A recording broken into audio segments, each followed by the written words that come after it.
자, 그러면 그 온건계합파에 대해서 좀 더 얘기를 해볼게요. 그 온건계합파 그 윤석열의 상소 부분은 꼭 기억을 해주세요. 동도석 이동 관련된 내용은 이제 예전에 시험 문제 나왔던 거고요. 뒤에 넘어가서 그 중심 인물은 이제 언급을 했고요. 네, 거기에 좀 눈여볼 게 뭐냐면 6.1주이라는 사람이에요. 6.1주. 이 6.1주는 좀 약간 특이한 사람인데 이 사람은 이제 그 저서를 하나 남겼죠. 서유관문이라는 책을 남겼어요. 그래서 서유관문은 이 당시 이제 유럽이나 미국에서 보고 드는 것들을 적어놓은 그 기행문인데 이 서유관문은 이제 6.1주에 쓴 대표적인 저서인데 이 6.1주의 서유관문에서 뭘 이제 주장을 했냐면 그 당시 후쿠자 육기치 사상을 여겨봐서 운명계약론, 서구의 계몽사상, 청구인권사상, 사회계약선, 그 다음에 우리나라의 제일 이상적인 정치로서 입헌군주제 실시 이런 것들을 주장을 했거든요. 근데 이 사람이 초창기 때는 그러니까 서유관문을 쓸 당시에는 뭐냐면 급진계합파적 요소가 되게 많았어요. 근데 나중에 갑신정변 이후에 이게 생각이 바뀌어져. 네. 갑신정변 이후에 이제 이 사람이 원래는 미국에서 그 고등학교에서 공부를 하고 있었거든요. 26시가 27살의 나이에 어린 학생들하고 같이 공부를 하고 있었는데 갑자기 뭐냐면 오라고 하는 거야.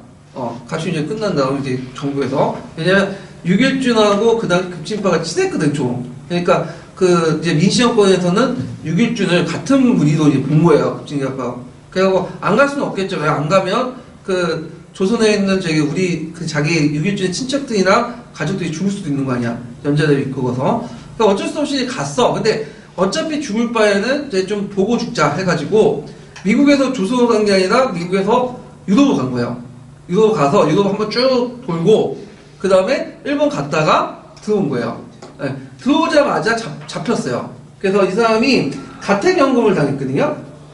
1885년부터 1892년 동안 한 7년 동안 연금을 하고 나서 그 다음에 풀어졌는데 이때부터는 이제 점점 온건계합파 쪽으로 바뀌어져요. 그래서 처음에는 여기 뭐냐면 서유관문에서는 뭘 주장하냐면 그 입헌군주를 실시하자. 근데 나중에 가면 생각이 바뀌어서 정치와 정사를 구분해. 그래서 정체는 정통적인 군주론, 전제군주론인데 운영 방식으로서 입헌군주의 요소를 받아들이자. 그래서 이 6.1주는 좀 약간 이제 뭐라고 할까. 급진계합파적 입장을 수용을 했지만 이렇게 분류할 때는 급진계합파가 아니라 온건계합파로 이렇게 분류를 해요.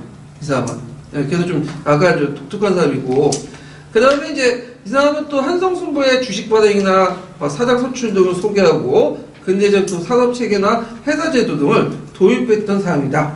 그리고 6.1주 보빙사로 또 참여했죠. 보빙사 참여했다가 다시 귀국하지 않고 거기에 이제 미국의 고등학교에 입학을 해갖고 어린 학생들 공부를 하다가 다시 들어오고 그랬던 이제 독특한 사람인데 6.1주는 어떻게 생겼냐면 아시죠? 거기 예전에 제가 그런데서 가입할 때 보빙사 사진을 보여줬거든요. 거기에 이제 지금도 있어요. 한국사 교과서나 거기 보빙사 사진단 보면 제일 못생긴 사람 찾으면 6.1주냐. 제일 못생겼어 진짜. 딱 애들한테 찾아냈더니 딱 지목하더라고. 못생긴 사람을. 그래서 얼굴이 상당히 못생겼는데 생각은 상당히 좀 깨어있었다. 이렇게 이제 보시면 되겠죠. 외모하고 생각은 또 별개 노니까. 그렇잖아요, 뭐. 자, 급진계합파 이제 볼게요. 급진계합파는 뭐 아까쯤에 얘기했던 거예요. 범법 자각론을 주장해서 과학기술뿐만 아니라 법과 제도 이런 것들을 수용하려고 주장했고 그 다음에 신분제 사회개혁을 주장해서 양반제도, 신분제도 폐지하자. 이게 상당히 혁신적인 게 뭐냐면 급진계합파에 이제 참여했던 그 사람들 있죠. 그 사람들 상당수가 어떤 사람들이냐면 김옥균, 박용훈, 홍영식, 서강광 있는 사람들이 어떤 사람이 노론 쪽에 있는 젊은이들이야. 그러니까 이 사람들은 굳이 그런 계하 사상에 물들지 않아도 그냥 성공할 수 있었던 사람. 육두품이 아니에요, 이 사람들은. 진군이나 성골 출신이거든요. 그럼에도 불구하고 양반 기득권사에서 제일 정점에 있었던 기득권을 누렸던 사람이 자기 스스로 뭐예요? 그걸 폐지하자고 주장한 거야. 예. 그래서 그런 점에서는 상당히 긍정적인 의미가 있는 거죠. 자, 그 다음에 이제 외교론에서는 청해 종속에서 벗어나서 망국의 일국으로 조선의 독립적 위치를 확보하자. 그래서 양지열 체제론, 그래서 청나라 숙박이 아니라 우리가 이제 청나라 독립을 하자. 이렇게 주장을 했던 사람도 있고, 그 다음에 이 사람이 영향을 받았던 게 뭐죠? 메이지 유신과 문명개혁론. 네. 후쿠자 유키치와 친하다고 했죠? 한 번은 이제 수신사 갔대. 나중에 이제 얘기했죠. 제3차 수신사 이렇게 갈 때, 그때 이제 일본 정부하고 교섭을 해가지고, 개화를 하려면 자금 필요하잖아요? 일본의 차관 도입을 약속받고 도왔는데, 나중에 일본이 돈 주겠다고 했는데 어떻게 해요? 돈 안 줬죠? 그래가지고 이제 뭐냐면 궁지에 몰리게 되는데, 그게 이제 또 하나의 갑신정변의 또 배경이 되죠. 나중에 좀 얘기를 하고요. 그래서 이제 있고 중심 인물은 김옥균, 박용호, 홍영시, 서강호, 서재필, 문희춘인데 이들 다 뭐냐면 노동계 양반들이죠. 그러니까 상당히 기득권 있는 사람들이야. 그런 사람들이 이제 뭐냐면 이런 걸 주장을 했고 그 외에도 여러 계층이 있어요. 유은기나 이동인, 오상호, 이창규 등 상인이나 다양한 계층도 같이 있었다. 거기에 눈을 박용호인데 박용호는 그 신식경찰제도 도입을 주장을 했고 신식 군대 양성을 또 주장했던 사람이 또 박용호죠. 그래서 이게 있던 거. 그래서 이 사람이 이제 키워진 신식 군대 양성 일부가 뭐냐면 갑신전변 당시에 일부 동원됐어요. 갑신전변 당시에. 그다음에 또 이 사람은 여기 또 적혀 있는 한성순보, 방문국을 통해 한성순보를 간행을 했죠. 그래갖고 처음에 한성순보는 급진계파들이 이제 주도를 했다가 나중에 급진계파들이 쫓겨나고 나서 온건계파들이 그걸 장악을 해요. 그래서 한성순보를 뭘로 발행을 하냐면 한성주보로 발행하죠. 이렇게. 자, 그 다음에 이제 홍영식 같은 사람은 미국의 제도를 받아들여서 근대 우편제도 주장을 하죠. 실시대. 그래서 보빙사로 참여해가지고 이제 미국에 보니까 우편제도 잘 돼 있다. 그래서 우편제도를 이제 받아들여서 근대 우편제도 실시했는데 그때 그 주장을 받아서 우정국을 이제 설치했죠. 우정정국을. 근데 뭐예요? 거기에서 뭐가 일어난 거야? 갑신정변이 일어나죠. 그래서 이제 실패하고 나서 한동안 또 이게 없어져. 그러다가 을미개혁 때 다시 그 소리가 개혁 소리가 나오게 되는데 자, 뭐 이런 것들. 자, 그 다음에 개화와 활동과 경제정책을 볼게요. 자, 개화 시책 주도를 보면 개화 지식과 현대 해외 경험을 바탕으로 고종의 신임으로 개화 시책이 시작했는데 근대 문물 수용 내용을 보면 아까 얘기했처럼 방문국을 이제 설치해서 한성순보를 간행을 하고 우정국을 설치하고 그다음 전환국이나 조폐 기간 있죠? 이걸 하고 전환국은 언제 폐지돼요? 이거는 메가다 합회 개혁 때 폐지되죠? 그래서 합회 발행권이 이제 그 메가다 합회 개혁을 통해서 제일은행 쪽으로 넘어가잖아요.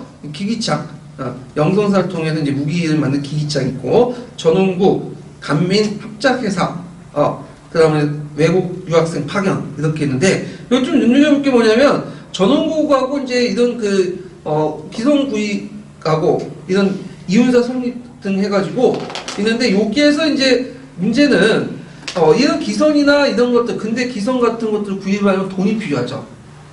돈을 누구한테 뜯어내려고 하냐 농민들에 뜯어내려고 했어. 그래서 전운사를 파견하잖아요. 그래서 나중에 동학농민운동 배경 중에 하나가 군전사와 함께 전운사도 포함돼요. 전운사도. 예. 자, 그 다음에 이제 군대 양성을 보면 아까 얘기했처럼 이제 그 박용호가 강주 여기 경기도 강주 얘기하는 거예요. 그래서 이제 강주 유수부에 부인했을 때 그때 이제 군대 1000명 정도를 훈련을 시켰다. 그래갖고 이제 요 내용들 기억을 해주시면 돼요. 그래서 이건 신식 군대를 양성을 하려고 했다는 거. 그러니까 이 신식 군대 양성을 하려니까 그거의 위협을 느낀 이제 민시정권에서 박용호를 파면하고 그리고 군인들은 자신들이 장악하고 서울의 군인에 편입을 시켰죠. 그냥. 네, 그런 내용들. 자, 농업기술 도입. 자, 이 농업기술 도입도 예전에 기출문제 나왔어요. 그래서 농업기술 도입을 왜 하려고 했냐. 농민경제 안정과 농업생산 향상. 특히 이제 그 보빙사 이후에 미국에서 농사 기술이나 농기구들을 많이 도입을 했어요. 특히 그 뭐냐면 개항 후에 이제 조선이 이제 당면한 문제가 뭐예요? 국가재정 확보죠. 그러다 보니까 농업생산 확보하려고 했고 특히 이제 그 차원에서 정부와 민간에서는 서구 농법이나 농업 기술들을 사용했고 많이 도입을 했고 미국 걸 많이 도입을 했다. 그래서 최경석에 의해서 농무 목축 시험장을 설치했고요.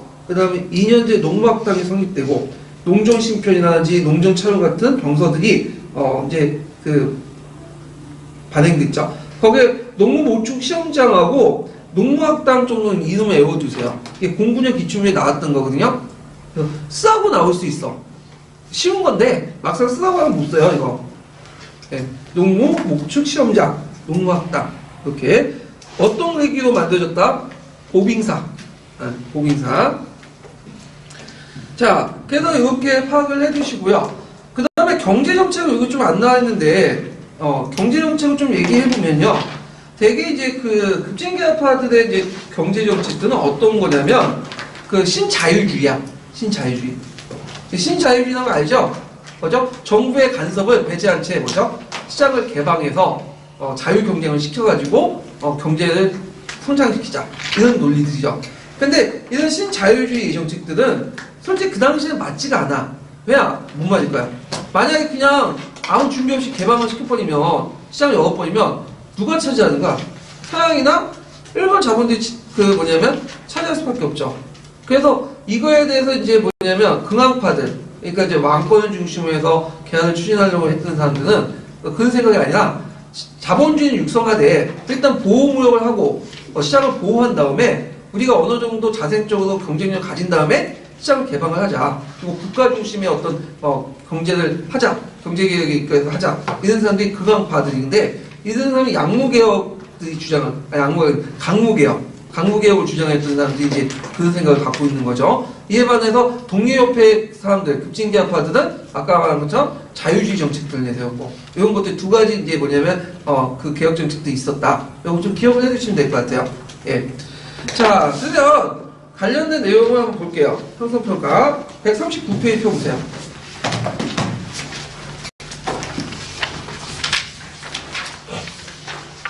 32번 문제 볼게요.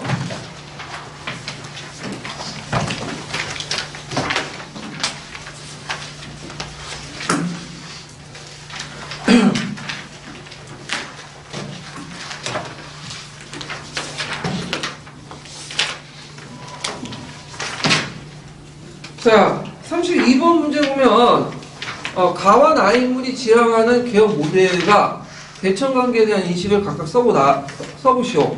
그리고 가와 나의 입장이 분열된 계기가 된 사건을 써보시오. 자, 김유신, 김옥근 하는데 이름만 봐도 딱 알죠? 내용을 보면 알겠지만 내용은 이제 뭐예요? 동도서기도에 입각한 내용이고 나는 이제 문을 개방하고 이국가 친선을 하자.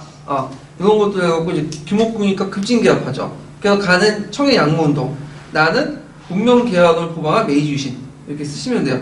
그래서 나는 요거 문명개혁하고 메이지 유신을 꼭 써야 될 것 같아요. 두 개가 핵심 키워드니까.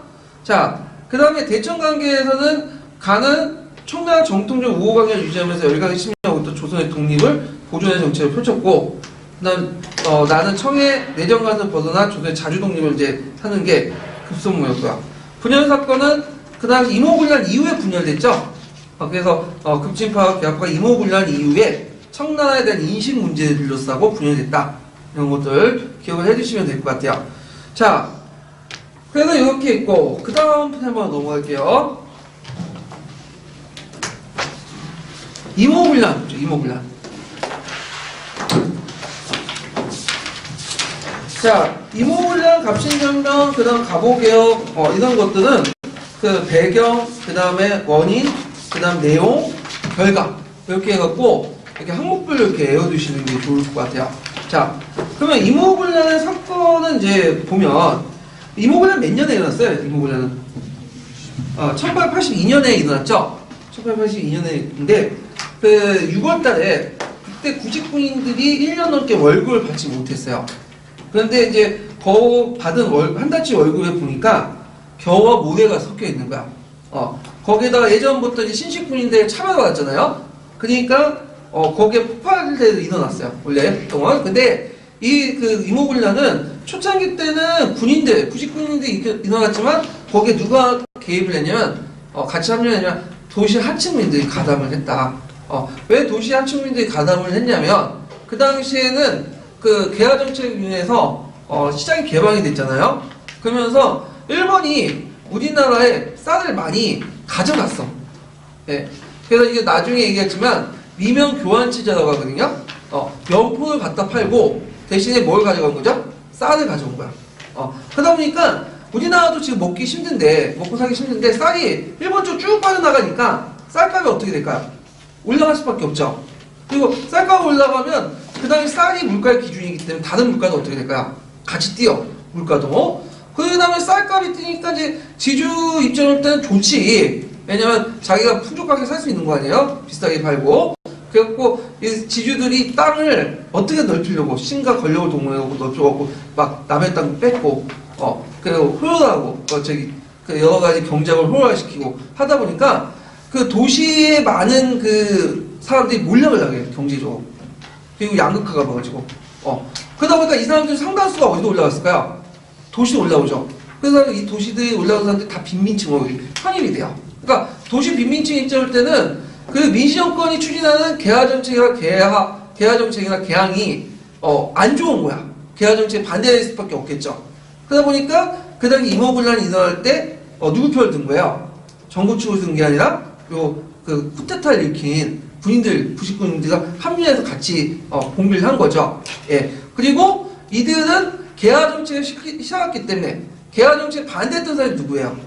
흥성대원군이죠. 그러다 보니까 흥성대원군을 모셔다가 이제 뭐냐면 정권을 맡기게 된 거죠. 이렇게 이제 기억을 해두시면 되겠죠. 자, 하여튼 이 당시 이제 궁궐이 짓밟히고 왕비가 도피를 냈어요. 예전에 한번 시험 문제 나왔는데 왕비가 도피하고 장호원 쪽으로 갔거든요. 그때 이제 흥성대원군은 왕비가 죽을 거라 생각해갖고 시체를 찾아내니까 없었어. 그러니까 이제 죽었다 생각해갖고 뭐예요? 장례식까지 치렀는데 나중에 왕비가 온 거죠. 예. 그래서 예전에 이게 한번 시험 문제 나왔어. 그래서 하여튼 흥성대원군이 잠깐 집권을 해가지고 그때 이제 고종이나 민씨정권 했던 정책 다 뒤집어 엎었죠. 근데 누가 개입한 거예요? 청나라가 개입을 해버린 거지. 그래서 청나라가 개입을 해가지고 군대를 진주시키고 그 다음 흥성대원군을 잡아간 거죠. 왜냐면 흥성대원군을 가만히 놔둘 경우에는 일본이 빌미해서 일본군이 올 수 있다 해갖고 이제 잡아간 거야. 그러면서 이제 임오군란이 끝나게 되는데, 자, 그러면 배경을 볼게요. 자, 일단 배경은 개화파와 수구파의 대립, 그 다음 민실과 대원군세력의 갈등, 그래서 사회적으로는 민실파의 부정부패, 구식군대의 어떤 차별, 양반지주의 사치 증가, 매간 매직, 그 다음에 이제 경제적인 측면으로 보면 빈민들이 되게 증가했다는데, 아까 빈민들 증가의 요인은 경제적 측면, 개항 이후에 미명 교환 체제가 형성되면서 쌀값이 오르고 지주들이 땅을 확대시키고 토지 경쟁 형성이 일어나면서 사회적 양극화가 일어나고 거기에 농촌에 몰락한 계층들이 어디 갔다고 했죠? 도시로 몰려와서 빈민층이 형성되는데 이들이 전반적으로 개화 정책에 상당히 반대적이었죠. 적대감이었고 그 반대와 적대감을 가득 찼기 때문에 이제 거기에 가담을 했던 거죠. 발달 배경을 보면 도봉소 사건인데 그 도봉소는 이제 예전에 선해청 창고가 있어요. 선해청 창고 도봉소에 있었는데 거기에 보면 이제 그 옛날에 그 오군영이라는 부대가 있었잖아. 오군영이 나중에 이용으로 개편되죠. 하여튼 그 구식군대들에게 뭐냐면 여러 가지 이제 급료를 지불했던 곳이에요. 근데 아까 말한 것처럼 6개월 동안 밀려왔던 걸 지불했는데 그 안에 뭐가 있었다고 했어요? 겨와 돌멩이 이런 것들을 이제 있었다고 했죠. 그러다 보니까 이제 열받아서 봉기했던 것이 이모군란이죠. 그래서 이모군란이 일어난 과정을 보면요. 그때 일본이 교관을 살해하죠. 예, 후지모토는 이제 살해를 하고, 그 다음에 일본 공사관을 습격하고, 그래갖고 이제 이때 일본 공사와 일본 관리들이 도망갔어요. 제물프로 도망을 했고, 그 다음에 이제 민실파의 그 우두머리들 민경호를 살해하고, 그 다음에 대원군을 모셔다가 권력을 넘겼죠. 왜냐하면 대원군이 누구의 상징이에요? 뭐의 상징이죠? 통상 수호공무청에서 상징이죠. 개화에 반대했던 인물이고. 그래서 이제 이 당시 대원군을 이제 다시 재집권하고, 그 다음에 이제 고종은 겁을 먹어가지고 이제 대원군은 이제 모든 권력을 좁혀지는 거죠. 그 다음에 민씨는 어디 도망가서 장호로 도망갔다가 나중에 민씨가 죽은 줄 알고 그 당시 흥성대원군 국정도감을 설치해요. 그 민비 국장을 준비하도록 하죠. 그래서 이게 예전에 2010년도에 한번 나왔어요. 이게 이제 좀 헷갈린 게 뭐냐면 민씨가 2번 죽죠. 요때 한 번 죽고 이거 요때는 가짜 죽었고 그 다음에 진짜 죽은 건 언제예요? 네? 네, 진짜 죽은 거는 나중에 을미사면 때 죽잖아. 근데 을미사면 때는 장례식을 치르지 못했어요. 그 당시. 왜? 혼란, 경황이 없었고 결정적으로 민씨 시체가 없었어. 그래서 나중에 대한제국 성립하고 나서 2년 뒤인가 3년 뒤에 그때 장례식이 치러진 거죠. 그때 진짜 죽을 때는.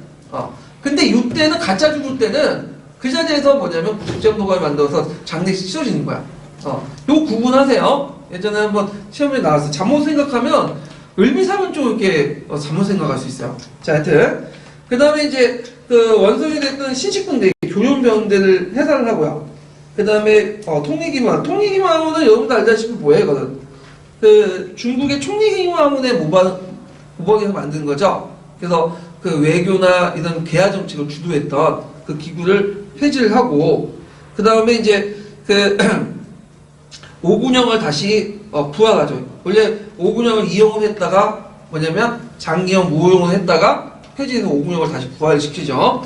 자, 그렇지만 이걸 보고 나서 청나라가 안 되겠다. 민씨일파가 청나라 군대 파견을 요청하니까 청난 속국을 보호한다는 명분으로 3,000명을 파견해요. 그때 파견했던 사람이 누구냐면 위안스카이죠. 그래갖고 일본을 견제하기 위해서 대원군을 잡아가죠. 왜냐면 잘못하면 대원군을 놔둘 경우에 일본이 많이 피해 입었잖아요. 그래서 자국민을 보호한다면 그게 얘네들 특히 자국민 보호예요. 그래서 자국민 보호해갖고 일본군을 파견했으니까 그 명분을 명분을 막기 위해서 그냥 대원군을 잡아간 거죠. 자, 그래서 이제 이 이후는 민씨일파가 다시 정권을 장악하게 돼요. 예.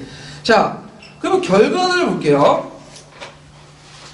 자, 일본은 정치적으로 후퇴하죠. 그래서 정치적으로 했지만 경제적 침략이 강화되기 시작했고요. 그래서 그 일본은 조선에서 청가의 대립을 피해가면서 자신의 기득권을 유지하려고 했고, 그때 일본은 뒤에 얘기지만 그 뭐냐면 제목포 조약을 통해 배상금을 받고 경제적인 어떤 경제적인 어떤 손실을 만회를 하고요. 그 다음에 이제 이런 것들을 통해서 일본은 최대한 청나라 피하면서 자신의 기득권을 유지하려고 했다. 그러면 그 당시 일본이 왜 청나라가 한판 붙지 않았냐? 붙을 수가 없었죠? 아직까지 일본이 그렇게 군이 세지 않았거든요. 예. 자, 그 다음에 이제 여기 보면 이제 일본과 관련된 내용을 보면 제물포 조약이 있어요. 제물포 조약 보면 배상금을 지불했고요. 앞에 이제 일본 교관이 뭐냐면 살해되고 그 다음에 일본 그 공사관이 불타 없어졌잖아. 그래서 배상금을 지불하고 그 다음에 일본군 주둔. 그러니까 뭐냐면 일본 공사관 호위병군 일본군 주둔했는데 그렇게 많지는 않아요. 그러니까 청나라 한 3,000명이었다면 일본군 한 300명 정도 이렇게 보시면 돼요. 그 다음에 박용호가 이제 사절단으로 파견하죠. 이거 왜 파견했겠어요? 사죄한다는 의미에서 이제 파견했는데 이걸 무슨 사절단이라고 하냐면 제3차 수신사라고 해요. 제3차 수신사. 예. 그래서 이제 이렇게 있고 그 다음에 이제 이렇게 있고 어떤 책에서는 이때 태극기를 처음 사용했다. 이렇게 얘기를 하고 있는데 최근에는 이 태극기 사용 시점이 그 제물포 조약이 아니라 조미수 통상 조약이다. 이게 견해가 있어요. 그래서 어떤 책은 제물포 조약, 어떤 책은 조미수 통상 조약 이렇게 돼 있거든요. 두 가지 견해가 있는데 최근에 조미수 통상 조약이 좀 더 방점이 좀 찍힌 것 같아. 자, 그래서 이제 이런 내용들 좀 기억을 해주시면 될 것 같아요. 그 다음에 조일수 조교 속약을 만들죠. 조일수 조교 속약. 자, 이 조일수 조교 속약은 그 뭐에 관련된 그 속약이에요. 예전에 강화도 조약 맺을 때 조일수 조약 있죠. 그것을 한번 더 개정한다고 해서 조일수 조교 속약이 되는 거야. 자, 그래서 이제 요때 그 일본의 경제적 침투가 확대됐는데 간행이정. 그 간행이정의 거리가 50리로 확대되죠. 50리로. 예. 그리고 이제 나중에 2년 뒤에요. 100리로 점진적으로 확대된다. 그 내용이 있어요.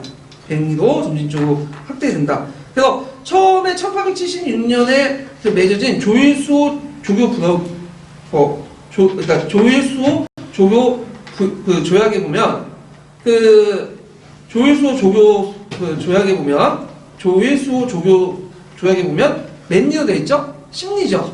근데 요거는 이제 50년 확대되고, 그 다음에 2년 뒤에는 100리로 확대된다. 이런 내용이 있어요. 이렇게. 그래서 이제 점점 확대된다는데, 그 당시 간행이전은 여러분도 알다시피, 거주지를 중심으로 해갖고, 조계죠. 조계를 중심으로 해서 언제까지? 이렇게 활동할 수 있는 범위를 정해준 거죠. 그래서 요때까지는 무슨 무역이 있었죠? 중개무역이 있었잖아요. 예, 중개무역. 예. 자, 그렇지만 이것이 나중에 폐지가 돼요. 어떤 조약을 통해서 폐지돼요? 삼민수용 무역장정을 통해서 폐지돼서, 원래는 나중에 이걸 삼민수용 무역장정에서 이제, 이런 내용이, 점점 없어지고, 일본은 조일통상조약을 개정할 때, 나중에 체육대우를 받고 폐지시키죠. 예, 요 부분을, 간행이전 부분을. 이거 나중에 좀 뒤에 얘기할게요. 자, 그 다음에, 청나라를 이제 보면요. 청나라는 이제 군대를 이끌고 와서 내정간섭 본격화되죠. 원세가 이제 와가지고, 신건 친구령을 설치하고, 흥성대원군을 총으로 압송을 하고요. 그 다음에 이제, 동종 국호까지도 간섭을 하게 돼요. 그래서 이제, 요 당시 이제, 청군이 조선군을 청나라시국 군대를 개조하거든요. 이게 신건 친구령이에요. 청나라시국 개조된 게. 그래서 좌우, 전우, 사형을 설치하고, 조선군대 인사권을 누가 장악하냐면 원세계가 장악을 하고, 그래서 내정 간섭 본격적으로 하기 시작하는데, 심지어는 어디까지 이제 간섭하냐면 동족 국호까지도 간섭해요. 그래서 그 당시 만들어진 동정 중에 대조선이라는 말이 있거든요. 그 동전에. 그러니까 대자를 빼라고. 왜냐면 대자 붙이면 안 되잖아. 조선은 작은 나라인데. 그래갖고 이제 이런 것까지 간섭을 한다. 그리고 고문을 파견하죠. 고문. 마건상이나 독일의 멜렌도르프 이렇게 이제 파견하는데, 마건상은 청나라 고문이에요. 그래서 주로 이제 내함은 참의로 해서 내정을 간섭하고요. 그 다음에 이제 멜렌도르프는 이 사람은 어떤 사람이 독일 사람이죠. 원래는 청나라 주지의 독일 영사관에 근무했던 사람인데, 이홍장의 추천을 해서 그 당시 한국에 와서 통일기무함은 외함은 허판집을 이제 담당을 하죠. 그래가지고 외교 정책을 담당을 했던, 외교고문을 담당했던 사람이 독일인 멜렌도르프야. 근데 이 멜렌도르프가 약간 좀 이상한 게 뭐냐면, 자기가 독일이라도 청나라 고문을 왔으면 누구 입장을 따라야 돼? 누구 국익을 추구하죠? 청나라 국익을 추구해야 되잖아. 근데 나중에는 조선하고 러시아가 미약을 할 때 옆에서 알선을 내줘. 그러니까 청나라 국익에 어긋나는 일을 많이 했거든요. 그래서 나중에 잘려. 그래서 이상한 놈이야, 좀 약간. 이상한 놈. 자, 하여튼 그래가지고 있고, 그 다음에 이제 영국의 하트든 외국인 고문들 많이 초빙해서 이제 간섭을 했다. 이렇게 이제 보시면 되고, 요때 뭘 만드냐? 삼민수용 무역장정. 예. 그래서 청의 종주권을 규정하면서 치해법권이라든지 청산인의 내륙통상권을 인정해줬다. 예. 이게 이제 되게 중요한 조약이거든요. 요거는 따로 나중에 설명할게요. 삼민수용 무역장정은. 그래서 일본이 나중에 삼민수역의 무역장정에 있는 내륙통상권을 뭘로 통해서 얻게 되는 거죠? 그 당시 조일통상조약에, 개정된 조일통상조약에 체육대우를 설정하죠. 그래서 그걸 통해서 소급해갖고 얻게 된 거죠. 예. 그래서 이때부터 간행기정을 중심으로 한 거리 제한을 통한 거주지 무역이 없어지고, 이제 직접 외국 상인들이 시장 내지까지 들어가게 된 거죠. 예. 요거 나중에 경제할 때 좀 다시 설명을 할게요. 자, 그래서 통일교수사무함은 외함은 외교통상을 맡게 하고, 통일교구사무함은 내함을 설치해서 군국사무를 이제 감당하게 했다. 그래서 이거는 청나라 간제의 영향을 받은 거다. 이런 것들을 좀 기억을 해주시면 되고, 외함은 누가 고문했죠? 멜렌도르프. 그 다음에 내함은 마건창. 이런 고문 정치를 했다. 자, 그러면 이제 여기 조선 국내는 없네. 제가 좀 했는데, 조선 국내에서는 청해 내정간서가 친정정책, 개화정책에 후퇴를 해요. 예. 그래서 이제 민시정권이 신정정책을 이제 하게 되고요. 그 다음에 척합이 철거 명령을 내리죠. 아까 언급한 거. 왜 척합이? 아버지가 되었잖아. 근데 이제 이때부터 흥성대원과 고종의 관계는 완전히 뒤틀려가지고 이제 나중에는 고종이 죽을 때, 고종이 죽은 게 흥성대원군이 죽을 때 고종이 장례식도 참가 안 하거든요. 그래서 그때 욕 되게 얻어먹어요. 아무리 신은 관계지만 원수가 아버지인데 아버지인데 어떻게 그 뭐냐면 아버지가 죽었는데 장례식도 참가 안 하고 그냥 근데 그거 외에도 이게 흥성대원군이 좀 고종하고 사이가 안 좋은 게 많았어. 이모군란도 그렇고 심지어는 그 저기 나중에 그 고종이 개화 정책을 하는데 흥성대원이 좀 이렇게 마음에 안 들거든. 개화 정책이. 그러니까 이제 자기 그 뭐냐면 그 아들 중에 서자가 있어요. 서자 이재선이라는 사람. 그래서 이재선을 다시 내세우고 왕을 앉히려는 뭐 음모도 꾸미고 그리고 흥성대원군이 의도하진 않았지만 그다음 을미사변 때 그 당시 이제 그 민비가 죽잖아요. 그때 그 일본군들이 흥성대원군을 강제 끌고 와가지고 뭐냐면 그 창덕궁 그 뭐냐면 거기 후원인가 정문에 모셔놔. 그래갖고 이제 나중에 이제 뭐냐면 그 민비를 흥성대원군이 죽였다는 식으로 이렇게 모함을 하려고 했던 것도 있었거든요. 네, 물론 이게 나중에 이제 아니라는 걸 이제 밝혀지는데 하여튼 여러 가지 문제는 사이가 안 좋았어요. 그래서 이제 감정의 골이 깊어지고 결국에는 그 흥성대원군이 죽었는데 한번 아들 보고 싶었는데도 이제 뭐냐면 고종은 이제 매몰차게 안 가버린 거죠. 자, 뭐 하여튼 그런 것도 있는데 자, 그래서 의의를 이제 볼게요. 의의에 보면 국내 정치 개혁의 필요성, 외세 투자의 필요성을 자각하고 새로운 그 격변의 시대에 여는 발화점 역할을 했고 그 다음에 이 당시 항총 조직이라는 것은 이제 누가 참여했기 때문에 오는 거죠? 많은 그 도시 빈민들이 참여했죠. 그러니까 군대 조직을 통해서 조직적인 세력 분업을 발전시킨 아래로부터의 흐름이다. 그래서 아래로부터의 반외세 흐름이다. 이렇게 보시면 되죠. 그래서 민중들의 어떤 사회병 요구가 정당성 획득하고 정치청을 실현했는데 물론 한계가 있어요.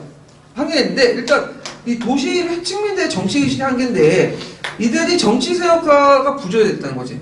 어떤 단일한 정치세력이 부조리됐고 이데올로기가 부조리됐어. 그걸 볼 수 있는 것이 막상 이제 쿠데타를 일으켜가지고 이제 정권을 장악했는데 자신들이 통치할 능력이 없다 보니까 누굴 내세운 거예요?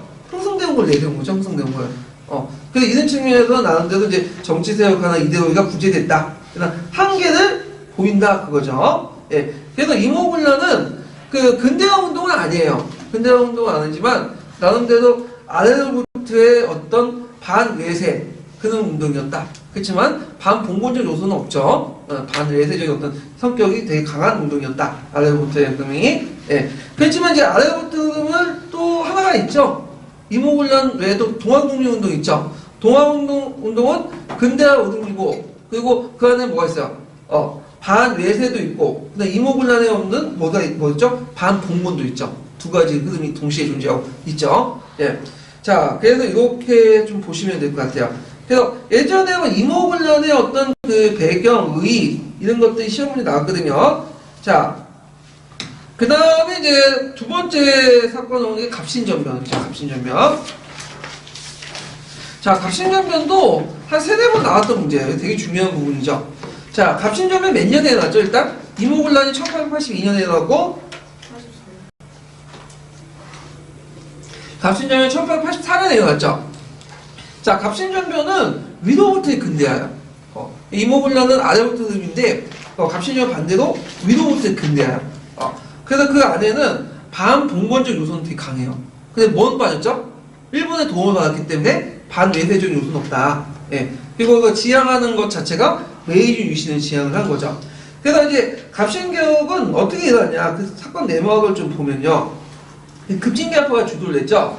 그래서 급진개혁파가 우정국 개국 축하연을 이용해서 민씨 정권의 고위관료를 죽이고 새로운 정부를 수입을 했고 14개의 정강을 발표해가지고 청나라에 대한 종속관계를 청산하고 인민평등 제정, 능력에 따른 인재 등용 이런 것도 표방했고요. 그다음 메이지 유신을 공부기로 근대 국가를 하려고 했지만 누가 개입했죠? 청나라 군대의 개입으로 3일 만에 끝나게 돼요. 이렇게. 그러면 이제 배경을 이제 구체적으로 볼게요. 자, 배경을 보면 개화정책 후퇴. 그래서 이제 이 후퇴라는 개화정책 후퇴라는 거는 개화정책 안 했다는 게 아니라 누구 입장에서 후퇴했다는 거예요. 급진개혁파 입장에서 후퇴했다는 거야. 그래서 급진개혁파 입장에서 보니까 이 민비 수급파들이 동도서기적 입장에서 개혁을 하려지만 좀 소극적이다. 너무 점진적이다는 거야. 근데 급진개혁파 빨리 하려고 했죠. 그런 것에 대해서 불만을 가질 수밖에 없겠고 두 번째는 급진개혁파와 친청 사대부 청나라하고의 갈등 이런 것들 이제 볼 수가 있죠. 그래서 이제 그 당시 이제 그 친정 사대파 같은 경우에는 청나라에 대해서 좋게 우호주고 받고, 이에 반해서 이제 급진개혁파는 청나라 내정 가서 되게 반대했잖아요. 예. 그러다 보니까 이제 요구의 입장 차이도 있었고, 그리고 이 과정에서 친정 사대 세력은 개혁파를 탄압을 하고, 그 다음에 또 그 개혁을 하려면 국가재정 문제가 있겠죠. 국가재정. 재정을 확보해야 될 거 아니야. 그걸 둘러싸고 방법. 이거인데, 예를 들어갖고 이제 개혁파들은, 급진개혁파들은 어떤 식으로 이제 그 개혁 자금을 마련하려고 했냐면, 아까 얘기한 것처럼, 뭐죠? 일본에 차관을 도입을 해서 하려고 했는데, 이에 반해서 온건개혁파들, 민씨 입장은 뭐냐면, 차관보다는 그 당호전 있죠. 멜렌도프가 건의해서 이제 당호전을 발행을 해서, 멜렌도프의 건의를 받아서 당호전 찍어내는 거야. 찍어내서 뭐냐면 개혁장을 마련하겠다. 그죠? 그래서 근데 이게 문제는 당호전은 그 상중성부당 한 년간 5개 된 고액 화폐거든요. 그걸 많이 찍어내면 어떤 문제점이 일어날까요? 인플레이션이 일어나잖아. 그러니까 이제 급진개혁파는 이걸 하면 뭐냐면 안 된다. 그 인플레이션이 일어난다. 이렇게 이제 반대를 했던 거고. 그래서 급진개혁파들이 그 당시 나름대로 이제 뭐냐면 또 그 차관을 이제 도입을 하려고 했는데, 처음에 일본이 주겠다고 약속해놓고는 뭐야? 안 준 거예요. 그러다 보니까 이제 입지가 어떻게 돼요? 정치 입지가 궁색히 지은 거죠. 그래서 그걸 돌파하고자 뭐냐면 갑신정을 익혔다. 갑신정의 배경이 됐던 거고. 그래서 이제 있고, 그 다음 청해 내전 가서 심한데 앞에 속방화 정책, 앞에 언급한 것처럼 이때부터 이제 청나라는 정통적 사대 정책을 내세우지 않고 겉으로는 정통적 사대 정책을 유지하지만 실질적으로 뭐죠? 친미 정책을 한 거죠. 그래서 직접 내정 간섭을 일일이 하게 돼. 그래서 예전에는 속방이었지만 자주에 나가기 때문에 정치 간섭을 안 했죠. 근데 직접 이제 정치적 간섭을 하게 되고, 그리고 청나라의 개화파를 이제 탄압을 하고, 개화당을. 자, 그래서 이제 이렇게 있고, 그 국외적으로 이제 보면 청포전쟁으로 청군이 임시로 철수를 해요. 예. 그래갖고 이제 그 당시 이제 청포전쟁에서 이제 그 병력이 필요하니까 청나라가 임시로 철수하는데, 청나라 군대가 다 철수한 건 아니고 3,000명 중에 1,500명만 뭐냐면 철수를 한 거죠. 아직 1,500명 있는 거고. 그 다음에 일본이 군사적 재정적 개화당을 지원해주겠다. 너네들 만약에 갑신정을 일으키면 너네들 군사적으로 재정적 지원해주겠다. 근데 여기에서 좀 약간 문제가 있었던 게 뭐냐면, 요때 군사적 재정적 지원을 약속했던 사람이 누구냐면 일본 정부가 아니었다는 거죠. 일본 공사관이었다는 거죠. 네. 그래서 정부 차원의 지원이 아니라 일본의 공사에서 그렇게 지원을 해줬는데, 나중에 청군이 올라오니까 어떻게 빠진 거죠, 그냥. 네, 이렇게 이제 보시면 되고. 자, 그 일본이 조선에 대한 영향력 확대, 이런 것도 있다. 자, 그 다음 목표 외워두셔야 되겠죠. 민씨 정권을 타도하고 청해 간섭을 벗어난 자주 근대 국가를 건설하려고 했다.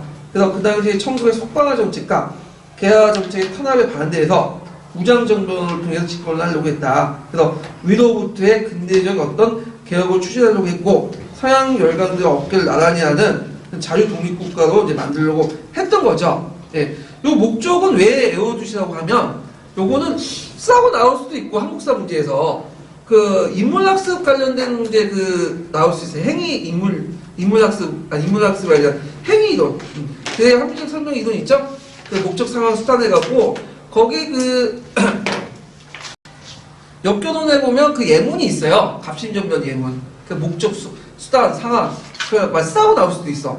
한국사 문제일 수도 있고 역교론 문제인데 외워두시는 게 좋을 것 같아요. 이거는. 그래서 우정국 개국의 축하련을 이용해서 거사를 했죠.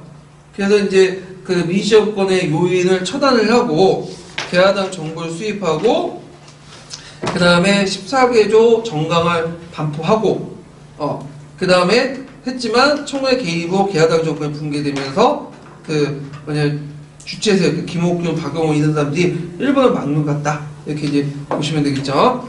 자, 그러면 이제 갑신전변의 주장했던 내용들을 좀 볼게요. 이거는 뒷장에 있는 것 같은데, 뒷장으로 좀 넘어갈게요. 자, 이 정강 내용은 김옥균의 일기에 있는 거야. 네. 갑신일록이라는 김옥균의 일기에 있는 내용인데요. 첫 번째 이제 정강 내용을 볼게요. 정강 내용도 예전에 시험에서 좀 나왔어요. 이제 좀 외워두시는 게 좋을 거예요. 첫 번째, 청해 잡혀간 흥성대원군을 곡 도하게 하고 종래 청해대에 했던 조공의 허대를 폐지한다. 자, 요거는 뭘까요? 청해에 대한 사대외교를 폐지하겠다. 그러면 여기에서 좀 눈여볼 게 뭐냐면 흥성대원군하고 계합하는 완전 극단적인 인물이죠. 그래서 급진계합파는 급자고 흥성대원군은 뭐야? 극우죠. 근데 이 급진계합파들이 왜 코드가 다른 흥성대원군을 오다고 이게 잡혀간 흥성대원군을 다시 조선으로 복귀시키려고 했을까요? 두 가지 이유가 있어요. 흥성대원군하고 정적이 누구죠? 민시세가 아니야. 그러니까 민시를 견제시킨다는 그 목적도 있고, 그 다음에 아무리 뭐냐면 흥성대원군이 자기의 정파가 반대쪽에 있다고 해도 사람쪽 반대쪽에 있다고 해도 흥성대원군이 잡혀있다는 자체가 국가의 자존심이 완전히 떨어지는 거야. 국격이. 그러니까 완전히 그 청나라가 우리나라를 속국화시킨다는 의미가 있잖아요. 정치적으로. 그래서 이걸 반대하는 거죠. 예. 근데 그렇게 몰라도 흥성대원군하고 그 계합파 간에 그렇게 사이가 안 좋은 건 아니었어요. 근데 흥성대원군이 나중에 김옥균 죽을 때 상당히 안타까워하고 그랬거든요. 예. 안타까운 젊은이 죽었다고 하면서. 예. 그건 또 그때도 이렇게 통한다고. 하여튼 뭐 이렇게 있고. 두 번째로는 이제 문벌 폐지하고 인민평등의 권리에 대해서 능력에 따라서 관리 임명한다. 자, 이거는 갑신정변 개혁안에도 있고, 갑오개혁과 동학농민운동 개혁안에도 있어요. 그래서 문벌 폐지, 인민평등에 대해서 능력에 따라 관리를 임명한다. 갑신, 갑오, 동학농민운동 개혁안 공통적인 가 있다. 이게 예전에 시험문이 나왔던 거죠. 양반 신분제도와 문벌제도를 폐지하고 능력에 따라 인재 등용한다. 근데 지금은 아주 당연한 소리인데 그 당시에 되게 혁신적인 목소리였죠. 그리고 여기를 주도했던 사람들이 어떤 사람들이었죠? 노론 집권 세력들, 젊은이들이야.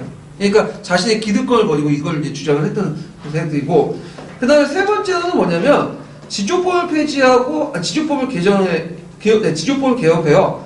관리를 부정을 막고 백성들 보호하며 국가재정을 넉넉히 한다. 자, 여기에서 이제 볼 수 있는 것이 뭐냐면 지조법이죠. 지조법이 뭐야? 지조법이 일단 이건 일본의 메이주시에 영향을 받았죠. 일본에 보면 지조법이 있어요. 요거는 생산량에 부과된 게 아니라 뭐죠? 지가에 3% 부과하는 거죠. 그래서 우리도 예전에 결부제라고 생산량에 따라서 세금을 걷었잖아요. 그게 아니라 지가에 따라서 걷자. 그래서 정률세제, 똑같은 정률세제를 걷자. 그래야지 재정을 안정화시킬 수 있고 중간에 어떤 세율에 따라서 이섭에서 농간을 막을 수 있다. 이렇게 이제 주장을 했던 것이 이제 건데, 여기에서 이제 보면 이 사람들의 논리는 물론 취지는 좋아요. 중간 수탈을 받고 백성들 부담을 줄인다는데, 그 당시에는 이 사람들은 토지개혁보다는 어디에 몰두했다는 걸 볼 수 있죠? 부세제도 개혁에 몰두할 수 있죠. 이들의 한계야. 그러니까 농민층의 지지를 못 받았다는 거. 이런 것들이. 예. 그래서 왜 그런 소리를 했냐? 왜 그런 소리를 했을까, 이거는? 예. 그들이 무슨 자식이에요? 지주의 자식들이기 때문이죠. 예. 그 자체가 지주였어. 예. 신문제 타파는 기득권을 버릴 수 있지만, 돈 문제는 또 다른 문제거든. 돈 문제는. 자, 뭐 이런 것들 한계를 나올 수 있고, 그 다음 내심을 없애고 그 중에 우수한 인재를 등용한다. 그래서 정근들의 내시제도. 내시는 뭐 알죠? 한간. 네, 한간제도인데, 그래서 고려시대 한간하고 조선시대, 그러니까 고려시대 내시하고 조선시대 내시는 다른 거 아시죠? 요거는 넘어가고요. 자, 그 다음에 부정한 관리 중에 그 죄가 심한 자는 치지하고, 그 다음에 각도의 한상을 영구히 받지 않는다. 이걸 뭘 폐지하겠다는 거죠? 한국제도를 폐지하겠다는 한국제도. 그래서 그 민시 수국파 세력들이 한국제도를 이용해갖고 사복을 챙기고 그런 것들이 많았거든요. 그걸 근절시키겠다. 그 다음에 규장각을 폐지한다. 근데 규장각은 원래 정조 때에 만든 혁신기구잖아. 근데 세도정치기가 되면서 이게 외적 세도정치 근거지가 된 거야. 매간 매직의 대상이 되고. 그래서 이것을 폐지하겠다. 그 다음에 이제 순사제도는 이제 근대 경찰제도고요. 해상공국은 뭐냐? 해상공국이라는 것은 그 보부상을 위한 특수 목적 회사예요. 그래갖고 9월 말 때 들어가면 이제 보부상하고 정부가 서로 친밀한 관계가 계속 유지가 되거든요. 그래서 보부상들에 위한 조직들이 만들어져요. 해상국도 있고 상리국이나 이런 것도 있고. 그래서 그 여러 가지 이제 경제적 이권을 이 보부상 집단에게 줘요. 그래서 보부상이 만든 여러 회사들이 있는데 이 회사들 적극적으로 이용했고 정부가 뭐냐면 경제도 보호하고 정경 유착도 이제 강화시키는 그런 것도 이용하려고 했는데, 이거에 대해서 뭐냐면 급진계합파는 싫은 거야. 급진계합파의 경제가는 아까 얘기한 것처럼 무슨 주의라고 했죠? 오늘날 말하면 신자유주의야. 경제가 경제 뭐에 의해서 하는 거야? 시장이 하는 거야. 시장 경제에서. 근데 정부가 간섭을 하고 특정 그 상해사를 적극적으로 지원하고 그거 별로 안 좋아하거든. 자, 이런 것들을 없애자. 그래서 해상공을 없애서 정근대적인 그 상업특권을 폐지하겠다. 이런 것들을 이제 주장을 했고요. 그 다음 기양사를 하고 있는 자와 옥에 가져 있는 자들 정상에 참조해 적당히 형을 감하고, 그 다음에 사형을 합해서 이름을 하고 군대 개혁이고, 그 다음에 모든 죄는 호조로 통할한다. 그래서 그 당시 각 간청마다 조세를 징수하고 지출하고 했는데 호조로 이동하자. 호조로 그런 것들을 주장을 했고, 그 다음에 이제 13번과 관련된 것은 이제 뭐와 관련된 거냐? 내각제도 수입. 그래서 대신과 천자가 의정부에 모여서 정령을 의결하고 반포한다. 그래서 쓸데없는 그 내각제를 수입해서 왕이 독단하지 말라는 거야.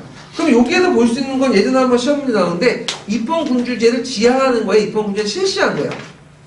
지향하는 거죠. 실시는 아니야 아직까지. 실시가 하려면 뭐가 나와야 돼요 이게? 위에가 나와요. 의회가 나와야 되죠. 의회가. 근데 이건 지향한다. 그래서 예전에 한번 시험 문제 나왔어. 그래서 입헌군주 실시하면 틀린 거고 입헌군주에 지향하면 맞는 거예요. 예.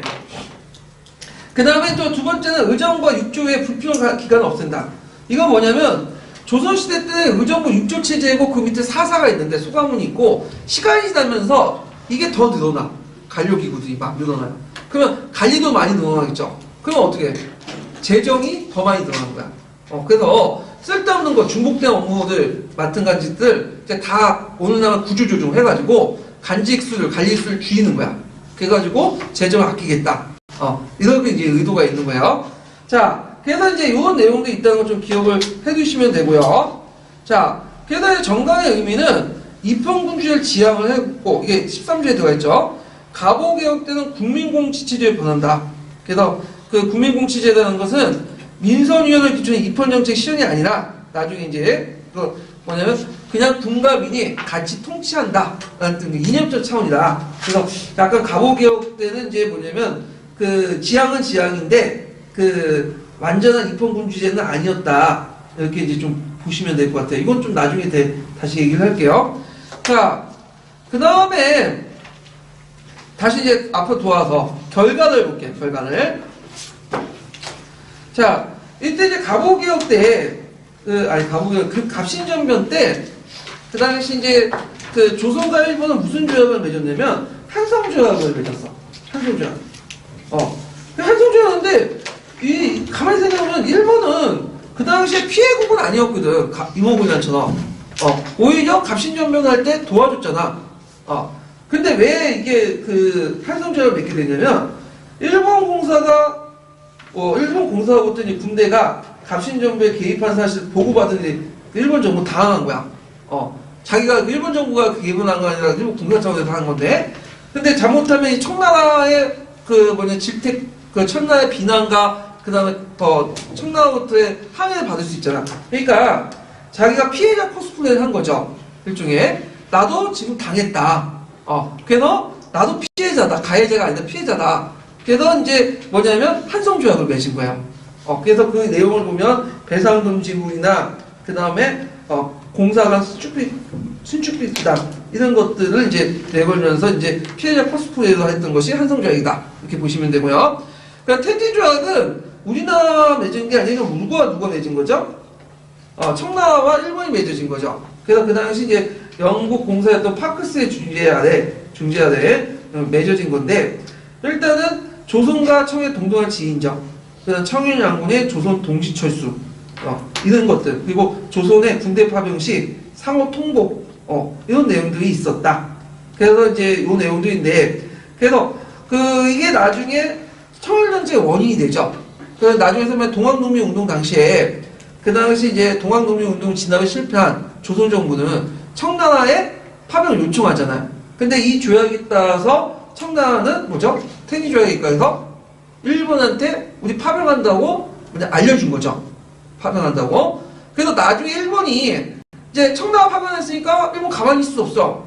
청나라 이제 파견하려고 이제 텐진 조약을 근거로 해서 파견하려고 했는데 안에서 논란이 생긴 거야. 왜 논란이 생기냐면 가만히 보니까 청해 그 탱진조약에서는 그 청라 한쪽이 파견했으면 파견한 의무 사실을 알려주는 내용이 있어요. 근데 그 통보받은 나라가 군대를 파견할 수 있는 근거가 될 수는 없어. 그게 통보하라는 거지. 통보받은 측이 그거에 입장에서 뭐냐면 군대를 파견할 수 있는 근거가 그 내용이 없는 거야.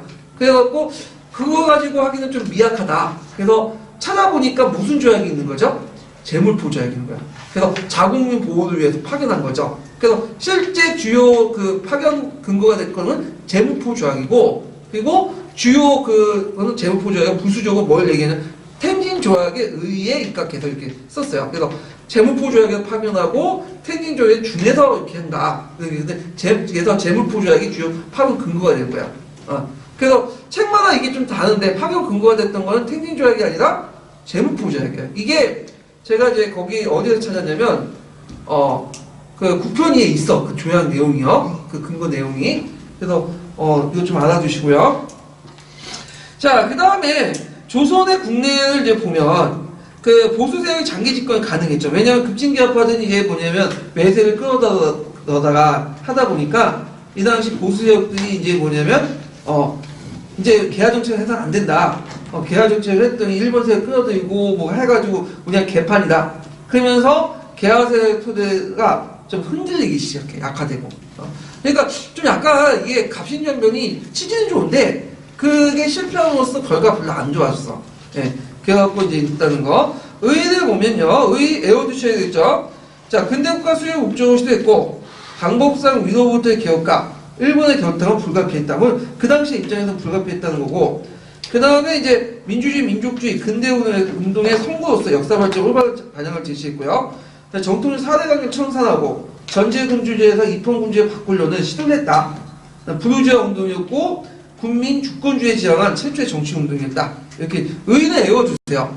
네. 정치적으로는 입헌군주를 지향을 했고, 그리고 외교적으로 보면 자주적인 어떤 4대 강령을 청산하고, 사회적으로는 부르주아 개국운동이었고, 이런 것들을 외워두시는 게 좋을 것 같아요. 자, 한계는 시험 문제 자주 나오는 부분이죠. 첫 번째로는 개혁을 지지해준 농민층, 도시상공회체의 지지를 모으기 위한 구체적인 시도를 하지 않고 주로 이제 그 계합파들 중심으로만 활동했다. 위로부터의 계합파 운동이었다는 거죠. 두 번째로는 그 당시 그 대다수의 그 국민이 누구였어요? 농민이었죠. 근데 농민들이 원하는 거는 뭐였냐면 지주존호제의 개선이거든. 철폐나. 근데 그거는 건들지 않고 뭐만 관련된 거죠? 아까쯤에 지조법과 관련된 부세제도 개혁에만 한계가 있었다는 거죠. 부세제도 개혁에 추진해서 농민들의 지지를 끌어내지 못했다. 그 다음 세 번째로는 이게 결정적인 실수인데 누굴 끌어들였죠? 외세를 끌어들인 거지.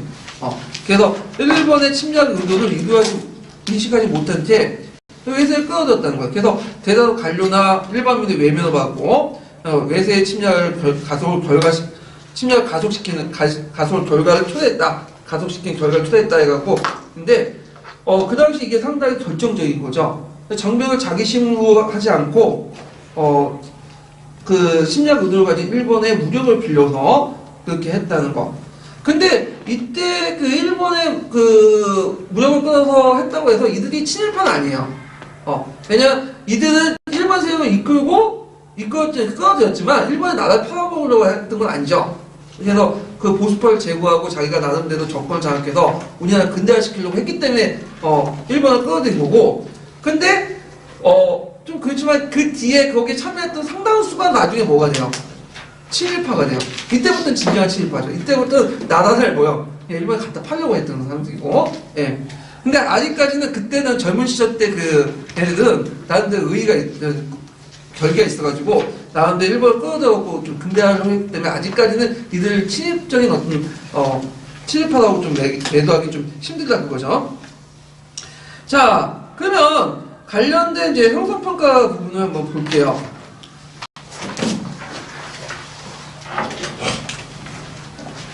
자, 몇 페이지 펴시냐면 133페이지.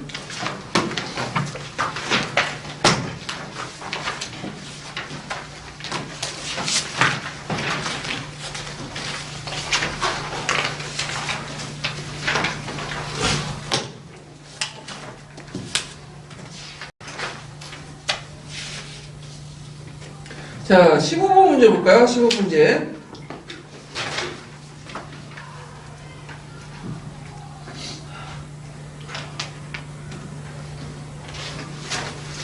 자, 다음과 같은 조약을 체결된 배경을 서술해보고 일제가 기획의 조항을 청일전쟁 당시에 어떻게 악용했는지 말해보시오. 그리고 니은과 관련된 조선 측의 조치를 쓰시오. 이렇게 했는데 이건 좀 앞에 있는 사건하고 관련된 이모군란 관련된 사건이죠. 자, 여기에서 이제 이 조약은 무슨 조약일까? 일단 제물포 조약이죠. 그래갖고 그 당시 이제 군란 과정에서 도망간 일본 공사 하나부사가 군함을 입고 제물포에 났다 무력 시위를 하며 일본 공사가 피습가 소식이 일어났고 그 다음에 일본 피살 이런 것들을 해갖고 이제 배상금을 지불하는 요구를 하게 되고요. 자, 기획의 조약 내용은 이제 뭐냐면 청일전쟁 당시 일본군이 2월 9일로에서 군대를 파견했죠. 일본 공사 간에 약간의 명을 두어 경고한다. 자국 보호를 위해서. 그래서 침략의 근거가 됐고 군대 파견의 근거가 됐고요. 그 다음에 조선국은 대관을 특파하여 그 국서를 보내고 일본군에 사죄할 것. 그래서 박영호가 일본에 수신사 파견했죠. 이때 수신사가 제3차 수신사예요. 제3차 수신사. 그래서 수신사가 세 번 파견됐거든요. 또 어떤 책은 4번 파견했다고 그래요. 네, 3번 파견했고 4번 파견했다는데 뭐 그렇게 중요한 건 없이 1차, 2차, 3차까지만 외워두시면 될 것 같아요. 네, 1차, 2차, 3차. 자, 그래서 있고 그 다음에 130페이지 잠깐 볼게요.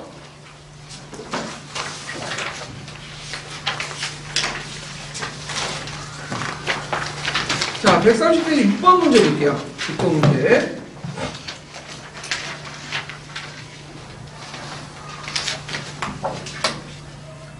자, 다음 사례와 관련된 개혁의 기본 방향을 한 줄에 서술해보고 규수해보고 위주체는 내용과 관련된 그 당시 개혁 내용을 말해보시오. 그리고 이 개혁에 깔린 일제의 의도를 써보시오. 자, 여기 보면 잠깐만, 이거는 나중에 그 제2차 가부기업 관련된 건데 이거는 좀 나중에 얘기할게요. 네, 요거는 뒤에 부분이네. 네, 제가 잘못 찾았어요. 요거는. 자, 그러면 다시 앞으로 들어가서 다음 장 넘어가서 테마 5번 넘어갈게요.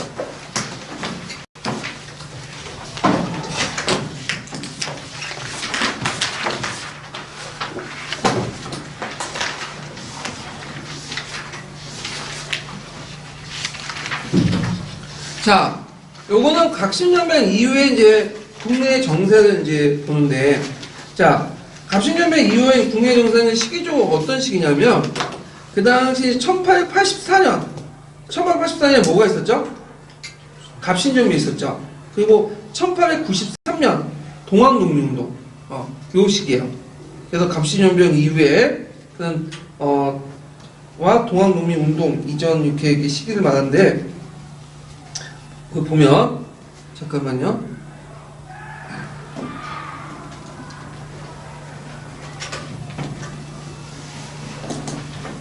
그리고 나중에 이제 러시아 일본 세력 군영 시기.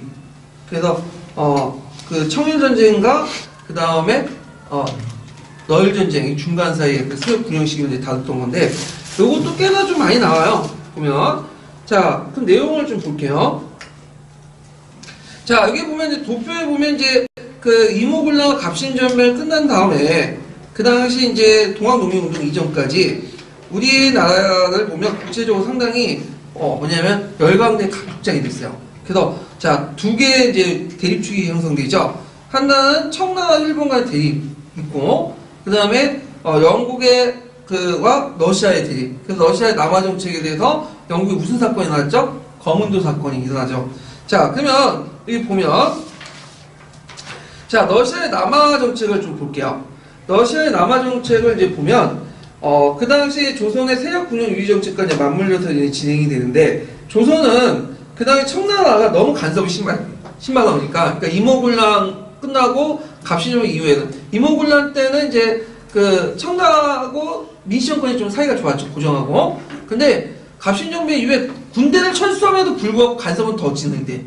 그러다 보니까 이제 뭐냐면 그 친정적인 그 민씨정권조차도 이제 청나라 안 되겠다. 청나라 너무 힘이 강하니까 누굴 끌어들이려고 했죠? 미국하고 러시아를 끌어들였죠. 그래서 그 미국과 러시아를 끌어서 세력 균형을 유지시키려고 했던 거죠. 그래서 이걸 틈타서 이제 러시아 또 남아 정치가 맞물려가지고 이제 들어오게 되는데, 자, 이때 이제 그 베베르라는 사람이 있어. 이 러시아 외교관인데, 이 베베르는 러시아의 외교관으로서 이제 조선 정부에 접근해서 조로 통상조약을 체결하게 돼요. 그리고 이제 청일전쟁 이후에 7년 세력을 확대하는데 큰 공헌을 했던 사람이고, 나중에 아가파천 때 중요한 역할을 수행했던 사람이 베베르거든요. 그래서 이제 베베르의 외교력 수완이 이제 7년 정책을 이끌었고, 그 다음에 이제 예전에 말한 것처럼 멜렌도르프라는 사람이 있죠. 멜렌도르프는 그 이용자의 추천을 통해서 외교 고문이 됐던 사람이에요. 그리고 그러다 보면 당연히 누구 입장에 서서 얘기를 해야 되겠어? 청나라 입장에 서서 해야 되는데, 청해 세력을 제어하기 위해서 누굴 끌어들였냐면 신라 정책을 조선 정부에 권유해. 그 이해를 못하는 행동을 하는 거지. 그래서 그거에 대해서 왜 멜렌도르프가 그 일을 하게 됐냐? 멜렌도르프 입장으로서는 이 사람 독일인이죠. 그래서 누가 집권하고 있었냐? 비스마르크가 집권했던 시기거든요. 그래서 비스마르크의 외교 정책에 영향을 받아서 러시아의 수비를 교섭하려고 했다. 삼재 협상 그 해갖고 이제 세 균형을 유지하려고 했잖아요. 예. 그래서 뭐 그런 설도 있고 하나의 설이야. 적지 마세요. 예. 그래서 멜렌도르프 행동이 좀 이상하긴 이상해. 제가 봤어도. 그래서 나중에 멜렌도르프가 잘리거든요. 잘려. 하여튼. 그 다음에 이제 그 조로미약을 이제 그 시도하죠. 이 조로미약은 뭐냐면 그 제1차, 제2차 조선과 러시아가 미약을 이제 하게 돼요. 몰래. 그래서 그 당시 청나라가 너무 강해지니까 러시아를 끌어서 미약을 이제 맺게 되는데, 문제는 이 미약을 맺는 과정에서 누가 알게 된 거예요? 러시아가 알게 된 거죠. 그래서 무슨 사건이 터진 거죠? 거문도 사건이 터진 거죠. 네. 그래갖고 그 거문도 사건이 터진 거고, 하여튼 이때 이제 청나라 방해도 이게 제약이 돼요. 청나라도 알게 됐으니까. 그래서 제1차, 제2차 조로 미약이 시도했지만 실패를 했고, 자, 그래서 하여튼 그 당시 이제 조로 미약이 실패 후에 그 당시 또 그 대안으로서 그 미국과 일본에 주미대사관과 주일대사관을 설치하려고 했죠. 근데 또 청나라가 반대를 해요. 청나라가. 결국에는 이제 했지만 뭔 성공했냐면 주미대사관을 설치했죠. 주미대사관. 그래서 주미대사관을 최초로 그 뭐냐면 설립을 했다. 그래서 이 주미대사관 설립이 상당히 의미가 있는 게 뭐냐면 요건 서양국가 최초 상당 공사관이었다. 그래서 이 공사관 설립은 청나라로부터의 자주적인 어떤 성격을 갖고 있는 거죠. 본인 예전에 석방이었는데 석방이 공사나 대사를 외국에 설치하고 그러면 안 되거든. 근데 미국에 최초로 그 공사관을 설립했다. 미국 또한 우리나라 최초로 공사관 설립했어요. 미국도. 이건 좀 뒤에 얘기지만, 앞에 얘기지만, 그 보답 차원에서, 대등 차원에서 미국에 뭐냐면, 공사관 설립해서 미국의 제도와 문물을 수용하려고 했다. 이런 것들 좀 기억을 해두시면 될 것 같아요. 자, 그 다음에 영국의 거문도 사건을 볼게요. 거문도 사건은 몇 년에 일어났죠? 네, 1885년에 일어났죠? 그래갖고 이제 제1차 조로 미약을 맺는다는 소문이 드니까 러시아가 한반도 들어오면 안 되겠다. 그래갖고 그 당시 영국이 러시아의 남하 정책을 저지하는 목적으로 그 당시 영국 함대 로레이라는 제독이 군함 3척을 나가사키 항에서 출발해서 거문도를 점령을 해버렸어. 그래서 이 거문도를 점령해가지고 거기에 일종의 이제 뭐냐면 러시아를 막는 군함을 항구를 만들려고 했던 거죠. 그래서 이제 여기 한 1885년에서 1887년이니까 2년 동안 거기에 점령을 했었던 거예요. 불법으로. 그래서 이제 청나라 이용장이 중재를 해줬죠. 청나라 이용장이 이제 그 중재를 했는데 이걸 이용장 나디스케스키 협정이라고 하는데 러시아와 영국을 중재를 해갖고 어떤 이제 협정을 끌어내냐면 조선 영토를 점령하지 않는다는 러시아의 약속을 수용해서 영국군이 철수하고요. 이런 그 내용을 하게 된 거야. 그래서 2년 만에 철수를 해요. 그래서 이때 청에 대한 종주권을 더 확보했다. 이런 것들을 좀 기억을 해두시면 되고요. 자, 그러면 중립파론의 대두를 보죠. 앞에 이 시기 때 그 뭐냐면 조선 한반도를 둘러싸고 조선하고 그 다음에 한반도를 둘러싸고 일본하고 청나라의 대립. 그 다음에 러시아, 영국과의 대립 이런 것들이 심하니까 그 당시 조선을 영세 중립국으로 만들자 논의가 있었어요. 그러니까 두 가지 의견이 있었거든요. 첫 번째 안은 영국 부영사 부들려요. 그래서 이 사람의 이제 안은 뭐냐면 스위스처럼 중립화를 제안을 하죠. 그래서 그 청일 양국의 정제토가 되는 걸 막기 위해서 그 조선 중립화론을 제기했고, 그다음 6.1준이 있어. 6.1준 중립화론을 빌려갖고 그 청일 주도로 모든 열강들이 참여하되 그 조선의 중립조약을 체결하자. 그러니까 오늘날만 육자회담 있죠, 육자회담. 그러니까 양자회담의 경우에는 그게 좀 구성력이 약하잖아요. 근데 육자회담, 다자회담을 할 경우에 여러 나라들이 해서 합의를 이끌다 보면 구성력이 강해지잖아. 그래서 그걸 통해서 벨기에나 불가리 모델로 해갖고 우리나라를 중립하자. 근데 이게 두 가지 안이 다 거부됐어, 조선정부에서. 왜냐면 그 조선정부 입장일 땐 6.1조안은 마음에 안 든 거지. 왜냐면 6.1조는 그 당시 그 유폐 상태였거든요. 갑신정변 이후에. 그러다 보니까 6.1준을 그 당시 이제 그 민주정권에서 누굴로 인식했냐, 급진계합화로 인식한 거야. 그러니까 정서적으로 거부를 했고, 그다음 부들로강 같은 경우에는 택진조약에서 이미 조선의 안정을 보장해 주는데 왜 쓸데없이 또 조약을 맺어갖고 중립화론을 제시해서 거부했어요. 두 가지 안은 수용되지 않았다. 이렇게 기억을 해주시면 될 것 같아요. 자, 그 다음에 그 너열세력 균형식의 협정을 이제 볼게요. 요거는 좀 시기가 뒤의 시기인데, 요거는 어떤 시기냐면, 그 당시 이제 을미사변이 일어났죠. 을미사변이 일어나고 나서, 거기에 이제 겁을 먹은 고종이 어디 도망가요? 어디 아가파천으로 가죠? 러시아 공사가 가잖아요. 그래서 아가파천에서 너열 전쟁 시기까지, 요 시기가 이제 뭐냐면 일본과 러시아 간의 세력 분등 시기거든요. 네. 그래서 아가파천이 몇 년에 일어났죠? 1896년에 일어났죠. 그 너열 전쟁이 몇 년에 일어났어요? 1904년에 일어났죠. 그래서 일본과 러시아 간의 세력 균형 시기 때 일본과 러시아 간에 맺어진 조약들이 있어. 이게 예전에 한번 언급됐었어요. 네. 그러니까 이 시기 때 이 세력 균형을 이용해갖고 우리가 무슨 개혁을 했던 거죠? 강무개혁을 했던 거죠. 강무개혁을. 네. 자, 그러면 그 내용들을 이제 보면요.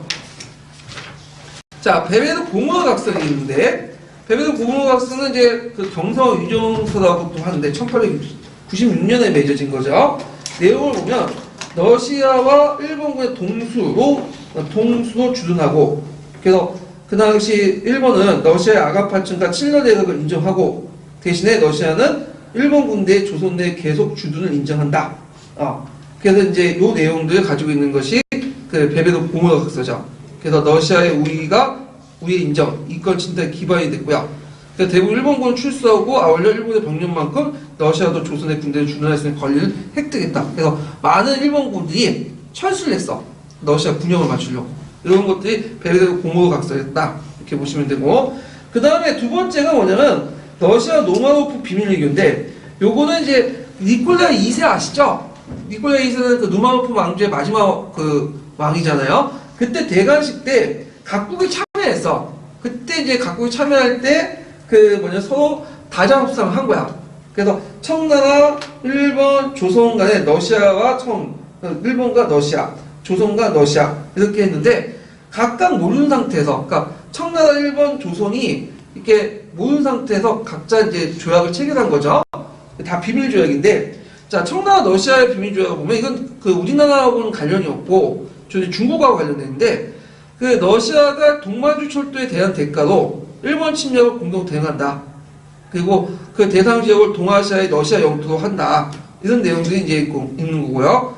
그 다음 두 번째, 일본은 노마노프와 야마가타 협상인데, 이건 한반도 문제가 그런 거죠. 요때 이제 러시아와 양국의 주둔 사이에 완충지대를 하자. 처음 일본이 못 쓰는 것은 39도선을 제안했어요. 39도선. 그래서 근데 러시아가 반대를 했죠. 자, 그래서 러시아가, 조선은 이제 조선공의 안전에 대한 책임감, 러시아의 군사고문과 재정고문을 파견을 약속했는데, 문제는 그 군사고문하고 이제 재정고문을 파견했는데 뭐예요? 반대했죠. 누가 반대했어, 이거? 독립협회에서 반대했잖아. 기억나세요? 네. 나중에 좀 얘기할게요, 이거는. 그래서 이제 하여튼 그 러시아는 이 조약에 따라서 조선하고 러시아의 비밀 조약을 통해서 군사공과 재정국을 파견하고 한려은행까지 설립을 했죠. 근데 이것도 누가 반대했어? 이권 해소 운동에서 이권 수호 측면에서 이제 뭐냐면 해수 운동에서 뭐죠? 독립협회가 반대했죠. 독립협회가. 그래서 결국은 폐쇄됐잖아요. 이건 나중에 뒤에 좀 얘기하고요. 자, 그 다음에 이제 보면 니신 오젠 협정이야. 이거 동경오경서라고 이제 하는데 1898년에 맺어진 거죠. 그 내용을 보면 조선이 가지고 있는 경제 정치적 이해관계를 상호 승인한다는 조건 하에 한국의 내전을 간섭하지 않고 훈련 고관과 재무 교과 파견을 서로 간에 사전에 합의하자. 그래서 조선의 일본의 경제 우위를 인정해 준 거고요. 이것이 계속 지속이 됐죠. 그 다음 의아한 사건 후에 러시아 군대가 만주를 점령을 했거든요. 만주를 왜 점령했어요? 그때 이거 중국사와 관련된 건데 만주를 왜 점령했죠? 그때 위해단 운동이 일어나니까 북만주 철도를 보호한다는 명목으로 러시아군이 만주에 군대를 주둔했잖아. 근데 위해단 운동이 끝난 후에도 계속 뭐예요? 군대를 주둔했죠. 그래서 나중에 중국에서 무슨 운동이 펼쳐진 거예요? 거업 운동이 펼쳐진 거 아니에요? 예. 자, 하여튼 그 당시 러시아 정부가 한반도에 39도소를 분할하자 일본에 제의했는데 이번에 일본이 39도소를 그 제안을 거절했다.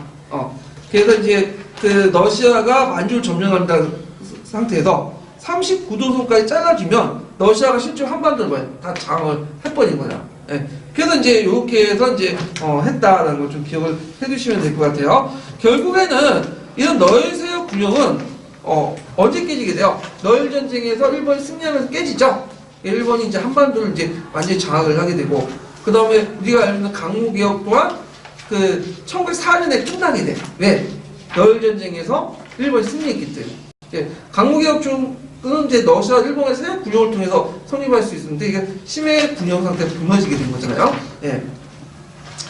자, 그러면 한번 이제 또 관련된 그 형사평가 문제를 볼게요. 130페이지.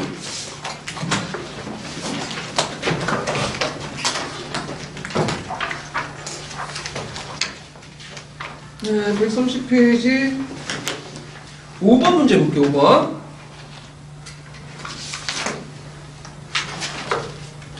자, 다음과 같은 사건이 일어나게 된 조선의 정치적 배경을 써보고 영국군이 러시아의 남하 정책이라고 검문을 점령한 군사적 이유를 말해보시오. 그 영국군이 물러나게 된 배경을 두 가지로 말해보시오. 검문도 사건과 관련된 내용인데 정치적 배경은 그 당시 조선과 러시아의 수호통상 조약, 그 다음에 조선 조정 내에 러시아 세력을 끌어들여 이들 견제하는 움직임. 그러니까 이건 조러 밀약, 제1차 조러 밀약이죠. 군사적 이유는 거문도를 블라디보스크에 근거지에 있던 러시아 동양강대 막는 그 어떤 그 공격하기 좋은 지점이기 때문에 거문도를 이제 점령했고요. 자, 물려난 배경을 보면요. 자, 동아시아의 군사적 기작이 고조되니까 청과 일본이 특리조약을 통해서 조선의 군대를 철수하는 데 합의했고, 자, 조선에서 영국과 러시아 충돌을 두드러한 청이 중지를 나섰죠. 영국이 러시아와로부터 조선 영토를 점령하지 않는다는 약속을 받고 철수하게 돼요. 거문도 사건에 물러난 배경 외워두세요. 그래서 두 번째는 아까 지금 얘기했고, 첫 번째는 청나라 일본이 태민조약을 통해서 조선의 군대를 철수하고 합의했다. 군사적 긴장을 좀 완화시키는 측면도 있다. 보시면 되고, 자, 134페이지 펴보세요.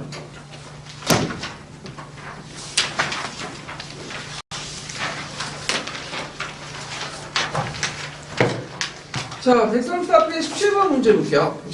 17번.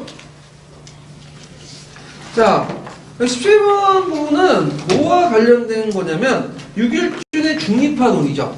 그래서 6.1준은 그 청의 주제 아래 다자 협약을 맺어서 불가지를 모델로 해갖고 중립화하자.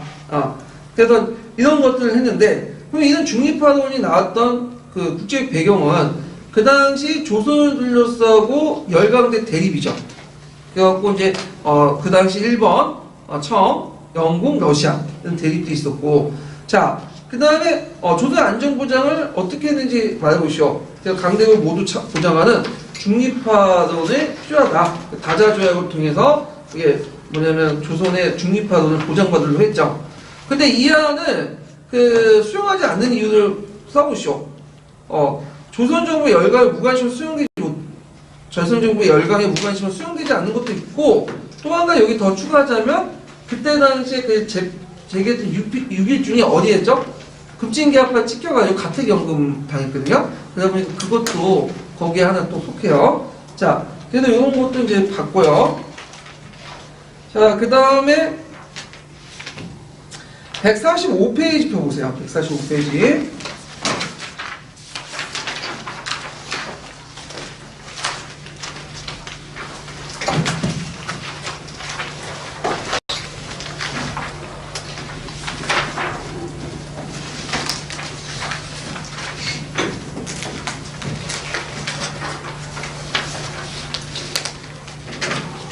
자, 조선정부가 미국의 공사관 파견 배경과 의도를 각각 써보고, 미추진 최초의 주미공사로 누가 파견됐는지 말해보시오.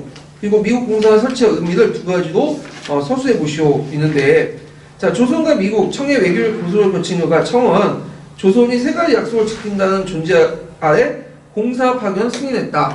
자, 여기에서 이제 보면 파견 배경을 보면, 그 당시 그 조선은 미국과 일본에 공사관을 설치해서 조선이 청의 속방이 아니고 자주동국을 알리려고 했죠. 그래서 그 처음에는 조로 미약을 맺으려고 했는데 그게 안 되니까 그 차선으로 미국과 일본을 끌어들이려고 했죠. 누굴 견제하려고 한 거죠? 청나라가. 그래서 청나라를 견제하려고 끌어들인 거죠. 그래서 청나라 갑신정변 이후에 간섭이 너무 심하니까 일본과 미국을 끌어들여서 세력군영을 유지시키려고 했다. 그래서 그때 이제 최초로 파견된 공사가 뭐냐면 그 박정양이야. 그때 주미공사를 이제 파견한다니까 청가 제일 반대했어. 근데 끝까지 하겠다고 하니까 세 가지 전제 조건을 내렸어. 세 가지 전제 조건 뭐냐 하면 그 당시 이제 주미공사, 조선의 주미공사가 오면 첫 번째 누구한테 인사를 해야 돼요? 청나라 뭐냐면 그 청주제에 주미공사한테 인사를 해야 돼. 그리고 또 그 미국하고 정부하고 상대할 때는 항상 조선 혼자 가는 게 아니야. 누가 가야 되죠? 청나라 대사가 같이 가야 돼, 공사가. 그리고 그 같이 앉을 때, 상석을 앉을 때도, 자리에 앉을 때도 청나라 공사가 상석해갖고, 그 다음에 누가 하는 거야? 조선 공사가 하는 거야. 그래서 미국 공사한테, 미국 정부한테 우리가 속국이란 거, 조선이 속국이란 걸 보여줘야 돼. 근데 박정양이 그 무시해버리고, 뭐냐면 청나라 대사를 보고도 안 하고, 그냥 가버린 거야. 그래서 그냥 미국 정부하고 상대를 해버렸거든요. 교수부하고. 그 나중에 이제 청나라 들고 일어난 거죠. 이것 때문에. 박정희 김식사하고. 그러니까 어쩔 수 없이 또 잘려요. 박정희. 잘리고 나서 그냥 가면 지금 돌아가면 두드려 맞을 것 같으니까 일본에서 한 6개월 지내. 그래서 귀국을 해요. 그런 식으로 이제 하는데 하여튼 이렇게 했다. 이렇게 좀 기억을 해주시면 되고. 그래서 예전에 그 미국 대사관이 있었나 봐요. 조선에서 이제 미국 대사관 그 건물을 돈을 주고 샀는데 나중에 외교권을 박탈당한 후에 일본이 그걸 값싸게 팔았어. 그러다가 최근에 우리나라 정부에서 또 이거 사가지고 지금 박물관을 이렇게 만들었다고 그러거든요. 예. 그래서 미국 가실 때 한번 보세요. 워싱턴에 있는 걸로 알고 있는데.